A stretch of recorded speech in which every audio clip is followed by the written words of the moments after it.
Hello friends, welcome back to my YouTube channel legal Adda. This is Sakshi Gupta. आज हम पढ़ेंगे code of civil procedure के section 96 से लेके 112 तक, जो कहता है अपील। तो शुरू करने से पहले please subscribe to my channel and don't forget to tap the bell icon. तो चलिए शुरू करते हैं। What is appeal? अपील क्या होती है?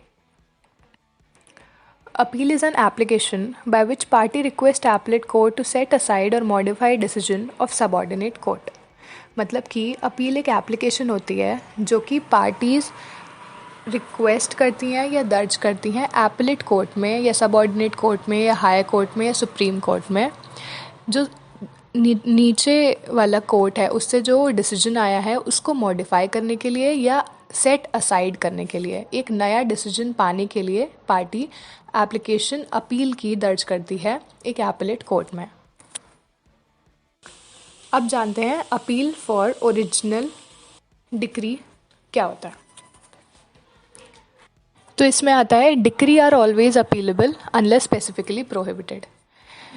इसका मतलब कि डिक्री जो है, जैसा कि हम लोग को पता है कि डिक्री अपीलेबल होती हैं, और अगर कोई स्पेसिफिक प्रोहिबिशन लगाया हुआ है कि इस डिक्री पे अपील नहीं हो सकती है, तभी उन डिक्रीज़ पे अपील नहीं होगी, वरना तो सारी डिक्रीज़ पे हम अपील कर सकते हैं।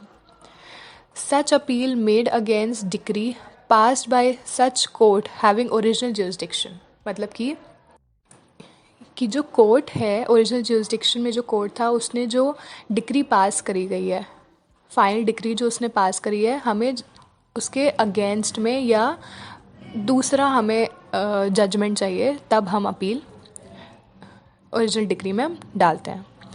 अब आता है हेयर अपील में भी क्वेश्चन ऑफ लॉ।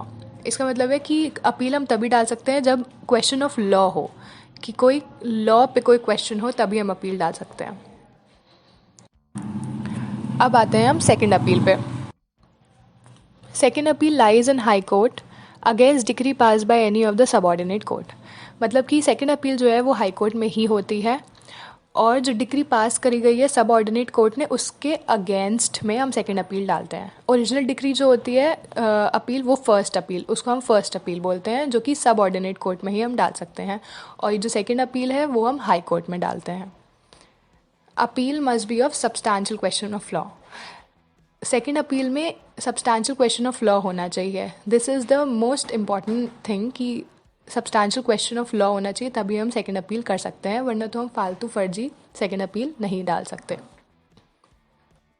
अब आते हैं अपील अगेंस्ट ऑर्डर। ऑर्डर के अगेंस्ट हम अपील कर सकते हैं कुछ केसेस में, देखते हैं। जैसे order is not appealable unless specifically provided.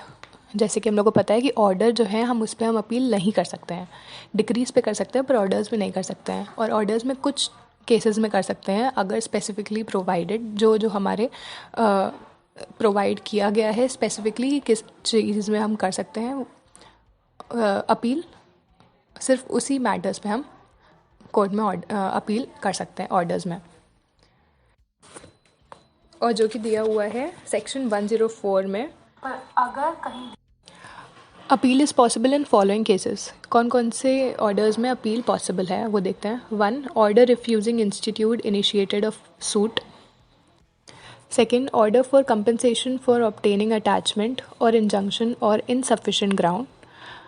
Third, order imposing fine on detention or arrest of any person. Fourth, appealable order as set up in section order 43 CPC। अब समझते हैं appeal to Supreme Court. Supreme court में हम कैसे appeal कर सकते हैं। Appeal can be filed to Supreme Court in respect of those decree which have been passed by high court. हम सुप्रीम कोर्ट में अपील तब कर सकते हैं उसी बेस पे जो हाई कोर्ट ने पास करा है कोई डिक्री जिस पे हम सहमत नहीं हैं, उस पर भी सब्सटैंशियल क्वेश्चन ऑफ लॉ होना चाहिए, तभी हम अपील कर सकते हैं सुप्रीम कोर्ट में।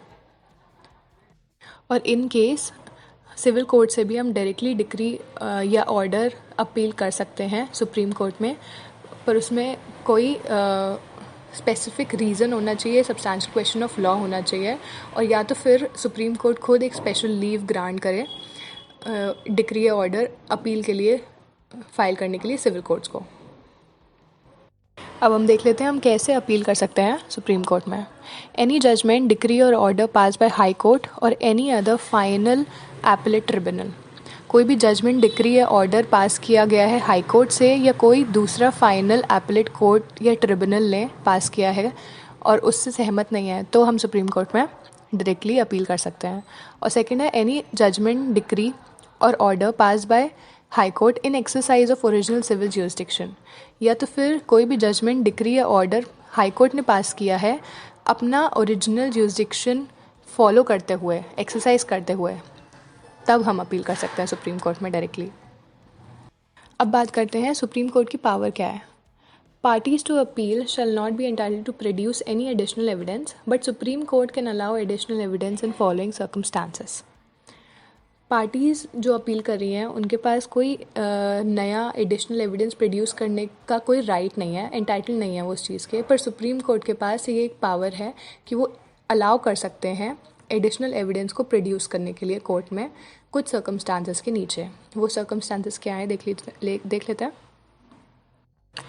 इसमें फर्स्ट है when lower court has refuse to admit evidence which ought to have been admitted, कि अगर लोअर कोर्ट ने रिफ्यूज़ कर दिया है कोई नया एविडेंस लेने से और वो बहुत इम्पॉर्टेंट है तब। B, appellate court requires any document और विटनेस टू प्रोनाउंस जजमेंट, या एपलेट कोर्ट को नया डॉक्यूमेंट चाहिए या विटनेस चाहिए प्रोनाउंस करने के लिए जजमेंट तब। या any other substantial cause court शैल रिकॉर्डेड रीज़न, या कोई भी सब्सटैंशियल कॉज होना चाहिए और कोर्ट को वो रीज़न रिकॉर्ड करना होता है। अब जान लेते हैं एसेंशियल फैक्टर्स एपलेट जजमेंट में क्या क्या चाहिए होते हैं हमें। That is points of determination, कि क्यों हमने वो जजमेंट सुनाया था। डिसीजन, दूसरा डिसीजन जो देंगे वो। रीज़न फॉर सच डिसीजन, वो डिसीजन उन्होंने क्यों लिया है उसका रीज़न। और where decree reserve then relief which appellate is entitled, और अगर डिक्री रिजर्व है तो उसको रिलीज़ करा जाए और कौन सा एपलेट उसमें एंटाइटल्ड है वो बताना होता है।